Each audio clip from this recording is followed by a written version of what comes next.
another thing that can be super, super helpful with anything long-term like long COVID is trying to find joy and gratitude in things.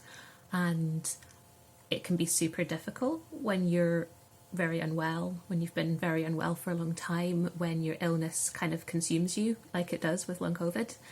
So it can be really difficult to find any of those sort of happier moments. So we can use something called glimmers. So glimmers is kind of the opposite to a trigger, where, you know, it's that little tiny flash of joy or something opposite to a trigger or to feeling awful. And, you know, sure, we can try and feel gratitude for bigger things, but often the more, I think some of the most powerful ones are actually the smaller ones. So, for example, waking up and having sunshine, or a hug from a loved one, or something like that, because the little ones can then add up to bigger ones, possibly. So, you know, when we're feeling really, really terrible, it can be really hard to access that gratitude.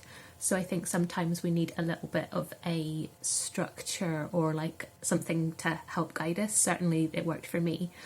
So you can expand this, but something like, can you think of 3 things in the last year that have brought you some sort of joy?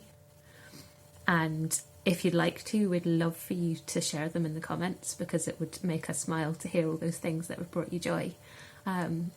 So really having a think, but they don't have to be big things. Like literally they can be sunshine, or, you know, are you able to eat a food now that maybe you weren't able to earlier in the year?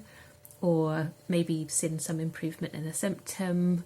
Maybe, it could be anything. It could be literally anything that's brought you that little bit of joy. And then you can expand it if you want to. So if you want to do it, say, every day, at the end of every day, have a think, what are 3 things that have brought me joy today? And sometimes they'll be a lot harder to find than others. You know, if you've not had a very good day, then it'll be much more difficult probably to find those 3 things of joy. But it can be quite good to sort of make yourself try, because I certainly found on some of the harder days, it was like, I'm really having to think about these 3 things. But I could always find 3, even if it was a struggle. Just to kind of